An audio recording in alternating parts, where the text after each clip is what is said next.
Professor Snape, who would be delighted to have an excuse to give Harry detention for a month. Harry had therefore seized his chance in the first week of the holidays. Whilst Uncle Vernon, Aunt Petunia, and Dudley had gone out into the front garden to admire Uncle Vernon's new company car, in very loud voices so that the rest of the street would notice it too, Harry had crept downstairs, picked the lock on the cupboard under the stairs, grabbed some of his books, and hidden them in his bedroom. As long as he didn't leave spots of ink on the sheets, the Dursleys need never know that he was studying magic by night. Harry was keen to avoid trouble with his aunt and uncle at the moment, as they were already in a bad mood with him, all because he'd received a telephone call from a fellow wizard 1 week into the school holidays. Ron Weasley, who was one of Harry's best friends at Hogwarts, came from a whole family of wizards. This meant that he knew a lot of things Harry didn't, but had never used a telephone before. Most unluckily, it had been Uncle Vernon who had answered the call. "He had a hard war, Frank. He likes the quiet life. That's no reason to—" "Who else had a key to the back door, then?" barked the cook. "There's been a spare key hanging in the gardener's cottage far back as I can remember. Nobody forced the door last night. No broken windows. All Frank had to do was creep up to the big house while we was all sleeping."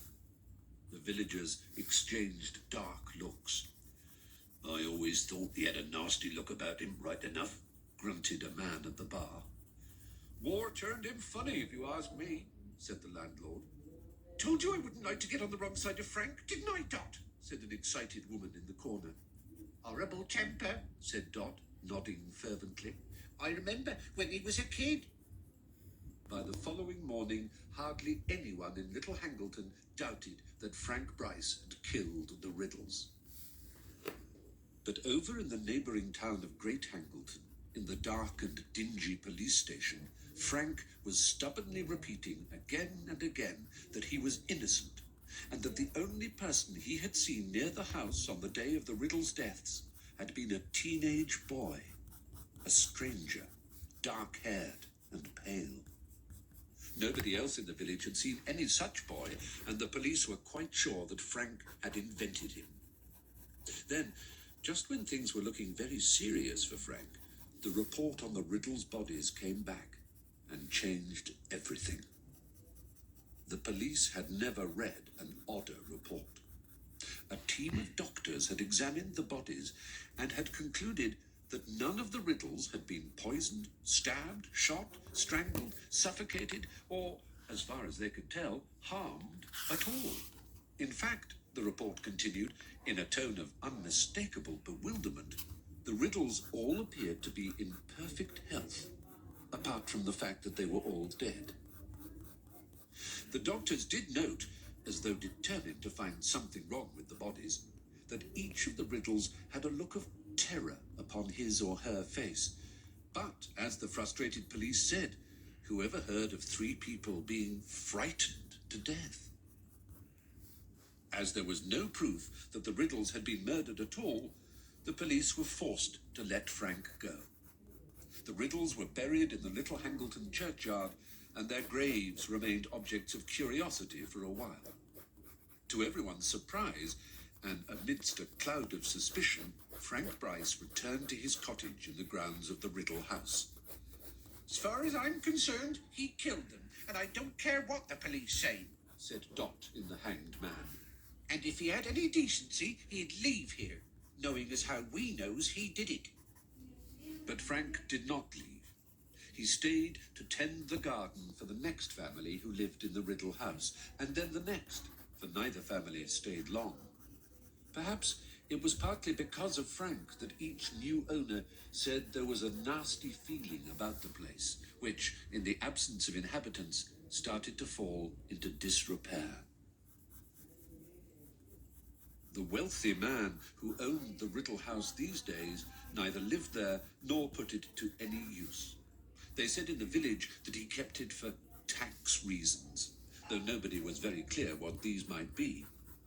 The wealthy owner continued to pay Frank to do the gardening, however. Frank was nearing his 77th birthday now, very deaf, his bad leg stiffer than ever, but could be seen pottering around the flower beds in fine weather, even though the weeds were starting to creep up on him. Weeds were not the only things Frank had to contend with either. Boys from the village made a habit of throwing stones through the windows of the Riddle house. They rode their bicycles over the lawns Frank worked so hard to keep smooth. Once or twice, they broke into the old house for a dare. They knew that old Frank was devoted to the house and grounds, and it amused them to see him limping across the garden, brandishing his stick and yelling croakily at them. Frank, on his part, believed the boys tormented him because they, like their parents and grandparents, thought him a murderer. So when Frank awoke one night in August and saw something very odd up at the old house, he merely assumed that the boys had gone one step further in their attempts to punish him. It was Frank's bad leg that woke him. It was paining him worse than ever in his old age. He got up and limped downstairs into the kitchen with the idea of refilling his hot water bottle to ease the stiffness in his knee. He went round for tea whenever she met him in the street. She had rounded the corner and vanished from view before Uncle Vernon's voice floated out of the window again. "Dudder's out for tea?"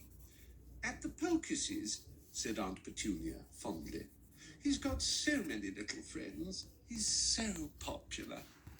Harry suppressed a snort with difficulty. The Dursleys really were astonishingly stupid about their son, Dudley. They had swallowed all his dim-witted lies about having tea with a different member of his gang every night of the summer holidays. Harry knew perfectly well that Dudley had not been to tea anywhere. He and his gang spent every evening vandalizing the play park, smoking on street corners, and throwing stones at passing cars and children. Harry had seen them at it during his evening walks around Little Whinging. He had spent most of the holidays wandering the streets, scavenging newspapers from bins along the way. The opening notes of the music that heralded the 7 o'clock news reached Harry's ears, and his stomach turned over. Perhaps tonight, after a month of waiting, would be the night. Record numbers of stranded holidaymakers fill airports as the Spanish baggage handlers' strike reaches its second week. "Give 'em a lifelong siesta, I would," snarled Uncle Vernon over the end of the newsreader's sentence. But no matter. Outside in the flower bed, Harry's stomach seemed to unclench. If anything had happened, it would surely have been the first item on the news. Death and destruction were more important than stranded holidaymakers. He let out a long, slow breath and stared up at the brilliant blue sky. Every day this summer had been the same. The tension, the expectation, the temporary relief, and then mounting tension again. And always, growing more insistent all the time, the question of why nothing had happened yet. He kept listening, just in case there was some small clue not recognized for what it really was by the muggles, an unexplained disappearance perhaps, or some strange accident. But the baggage handler's strike was followed by news about the drought in the southeast. "I hope he's listening next door," bellowed Uncle Vernon. "Him with his sprinklers on at 3 in the morning. Then a helicopter that had almost crashed in a field in Surrey. Then a famous actress's divorce from her famous husband. "As if we're interested in their sordid affairs," sniffed Aunt Petunia, who had followed the case obsessively in every magazine she could lay her bony hands on. Harry closed his eyes against the now blazing evening sky as the newsreader said, "And finally, Bungie the Budgie has found a novel way of keeping cool this summer. Bungie, who lives at the Five Feathers in Barnsley, has learned to water ski. Mary Dawkins went to find out more." Harry opened his eyes. If they had reached water skiing budgerigars, there would be nothing else worth hearing. He rolled cautiously onto his front and raised himself onto his knees and elbows, preparing to crawl out from under the window. He had moved about 2 inches when several things happened in very quick succession. A loud, echoing crack broke the sleepy silence like a gunshot. A cat streaked out from under a parked car and flew out of sight. A shriek, a bellowed oath, and the sound of breaking china came from the Dursleys' living room.